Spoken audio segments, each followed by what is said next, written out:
مجاہدہ کرو، فی الحال خانقاہ میں پانی بھرا کرو۔ انہوں نے ایک خادم کو اشارہ کیا، خادم نے ایک مشکیزہ لا کر سلطان باہو کے حوالے کر دیا۔ آپ نے مشکیزہ سنبھال لیا، اسے پانی سے بھرا اور خالی حوض میں ڈال دیا۔ حاضرین نے حیرت سے دیکھا، سلطان باہو کے پہلے ہی مشکیزہ سے حوض لبالب بھر گیا۔ صرف حوض ہی نہیں بلکہ خانقاہ کا صحن بھی بھیگنے لگا۔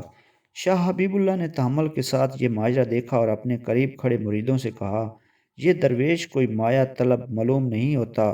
انہوں نے سلطان العارفین کو اپنے پاس بلایا، پوچھا، کیا آزمائش کے لیے تیار ہے؟ سلطان باہو نے بلا تعطل آمادگی کا ظاہر کیا۔ شاہ حبیب اللہ نے سوال کیا، تیرے پاس دنیا کا کچھ مال و متاع ہے؟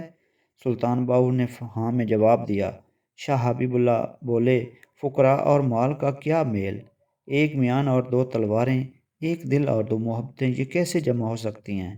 اس کے بعد سلطان باہو گھر آئے، سارا مال و متاع گھر سے باہر پھینک دیا اور دنیا سے بالکل بے خبر ہو کر ایک بار پھر شیخ حبیب اللہ کی خانقاہ میں پہنچ گئے۔ شیخ حبیب اللہ نے سلطان باہو کو سینے سے لگا کر کامل نظر سے آپ پر توجہ دی۔ ان کی توجہ کے باعث سلطان باہو پر کچھ قلبی واردات ہوئیں۔ اس کے بعد شیخ نے پوچھا، بتاؤ، کچھ مراد پوری ہوئی، کچھ مشاہدہ کیا؟ سلطان باہو نے دست بستہ عرض کی، یا شیخ، جو مقامات مجھ پر اس وقت منکشف ہوئے ہیں ان سے تو میں گہوارے میں گزر چکا تھا، میری تمنا اس سے سوا ہے۔ شیخ نے جواب دیا، بلکہ امتحان کے طور پر بیٹھے بیٹھے سلطان باہو کی نظروں سے اچانک اوجھل ہو گئے۔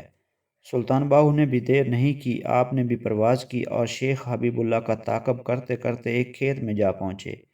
وہاں انہوں نے ایک ضعیف کاشتکار کو دیکھا۔ کاشتکار بیلوں کی جوڑی لیے ہوئے ہل چلانے میں مصروف ہے۔ سلطان باہو نے ایک خرقہ پوش کا روپ دھارا اور کاشتکار کے پاس جا کر کہا، بابا، یہ ضعیفی اور اتنی مشقت، مجھے ترس آ رہا ہے، آپ کیوں تکلیف اٹھاتے ہیں؟ جائیے، آپ آرام کیجیے اور حل مجھے دیجیے۔ ضعیف کاشتکار کے روپ میں دراصل شیخ حبیب اللہ ہل چلا رہے تھے۔ وہ سلطان باہو کی یہ پیشکش سن کر ہنس دیے اور دوبارہ اپنی اصل صورت میں لوٹ آئے۔ پھر وہ دونوں ایک ساتھ وہاں سے واپس ہوئے، لیکن واپسی کا فاصلہ بھی چند قدم طے ہوا ہوگا کہ شیخ حبیب اللہ چلتے چلتے پھر کہیں غائب ہو گئے۔ سلطان باہو نے بھی ان کی پیروی کی اور پیروی کرتے ہوئے ہندوؤں کی ایک دور دراز آبادی میں پہنچ گئے۔ وہاں انہوں نے ایک بوڑھے برہمن کو دیکھا۔ برہمن کے ہاتھ میں زعفران اور رنگ سے بھرا ہوا ایک برتن تھا، بازار سے گزرنے والوں کے ماتھوں پر تلک لگا رہا تھا۔ سلطان باہو نے بھی ایک نوجوان کی حیت اختیار کر لی اور جب برہمن ان کے قریب سے گزرا تو اس کے سامنے پہنچ کر کہا، بابا، میرا ماتھا بھی خالی ہے۔ دوسرے لمحے سلطان باہو کے سامنے برہمن کے بجائے شیخ حبیب اللہ کھڑے مسکرا رہے تھے۔ انہوں نے سلطان باہو کا ہاتھ تھام لیا اور آگے بڑھ گئے۔ صرف چند قدم چلنے کے بعد وہ تیسری بار کہیں غائب ہو گئے۔ اس بار ان کے غائب ہونے کی رفتار خاصی تیز تھی۔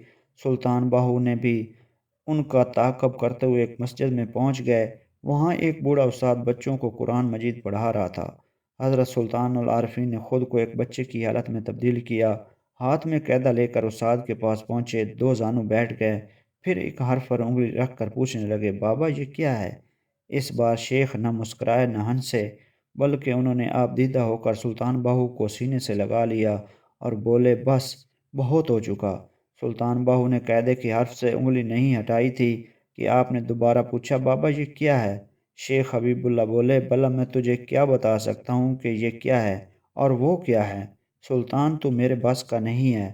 دونوں خانقاہ لوٹے۔ یہاں آ کر شیخ حبیب اللہ نے سلطان باہو سے کہا، برادر، تو نعمت کا مستحق ہے، تو میرے امکان میں نہیں ہے۔ ہاں، میرے شیخ عبد الرحمن قادری کی خدمت میں جا، وہ ہند کے مشہور شہر دہلی میں موجود ہیں، معلوم ہوتا ہے تیرا حصہ وہیں ہے۔ دہلی میں شیخ عبد الرحمن قادری کی خانقاہ کا گوشہ گوشہ درود و وظائف سے گونج رہا تھا۔ فرداً فرداً بھی عبادت میں مصروف تھے۔ اجتماعی طور پر بھی شیخ عبد الرحمن ایک کونے میں بیٹھے ہوئے مراقبہ کر رہے تھے۔ چنانچہ چند مرید اور خدام ان کے دائیں بائیں ہاتھ باندھے کھڑے تھے۔ یکا یک شیخ نے مراقبہ ختم کیا، آنکھیں کھولیں اور اپنے خاص خادم سے مخاطب ہو کر کہا، دیکھو، جلدی کرو، باہر دوڑو، کچھ فاصلے پر پہنچ کر تمہیں سفر کی گرد میں اٹا ہوا ایک گریباں چاک شکستہ حال درویش نظر آئے گا۔ جلد از جلد اس کے پاس پہنچو اور اسے مکمل عزت و احترام سے یہاں لے آؤ۔ وہ ہمارا باہو ہے۔ خادم ارشاد کی تعمیل سے باہر نکلا اور پوری رفتار سے دوڑتا ہوا اس مقام پر پہنچ گیا جہاں سے سلطان باہو رحمۃ اللہ علیہ آ رہے تھے۔ اس نے آگے بڑھ کر سلطان باہو کے پاؤں چھوئے اور احتراماً ان کے ایک قدم پیچھے ہو کر خانقاہ کے راستے کی طرف اشارہ کیا۔ حضرت ادھر چلنا ہے۔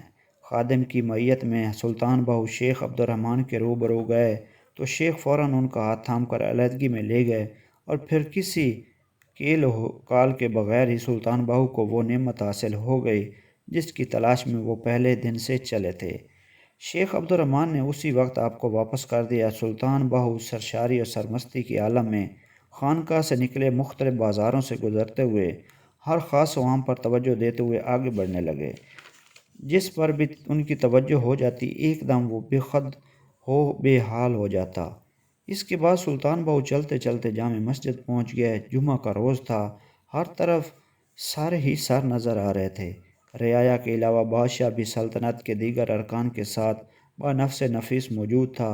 بھیڑ کی وجہ سے سلطان باہو کو وہاں جگہ ملی جہاں نمازیوں کے جوتے رکھے ہوئے تھے۔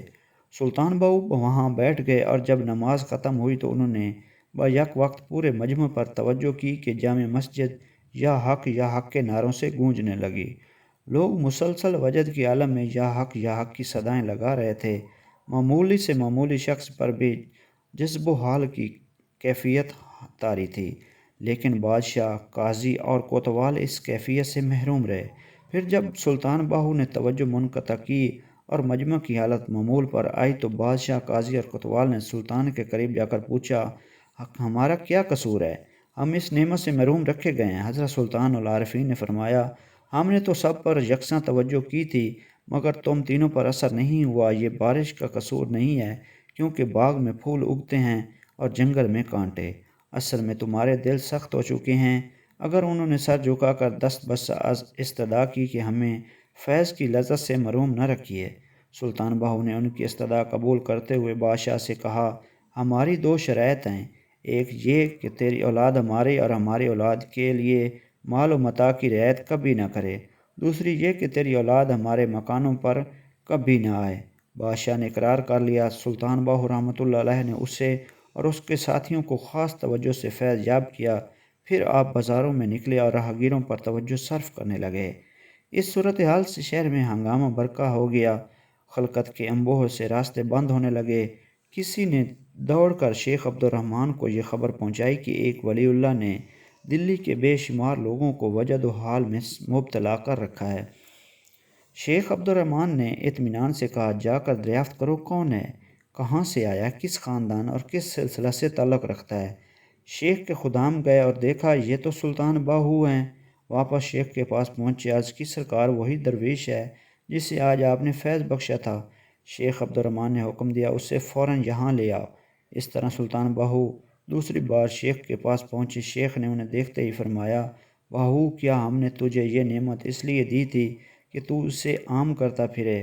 سلطان باہو نے ادب سے کہا، قبلہ، عورت جب بازار سے کوئی برتن خریدتی ہے تو اسے ٹھونک بجا کر دیکھتی ہے، یہ کیسا ہے؟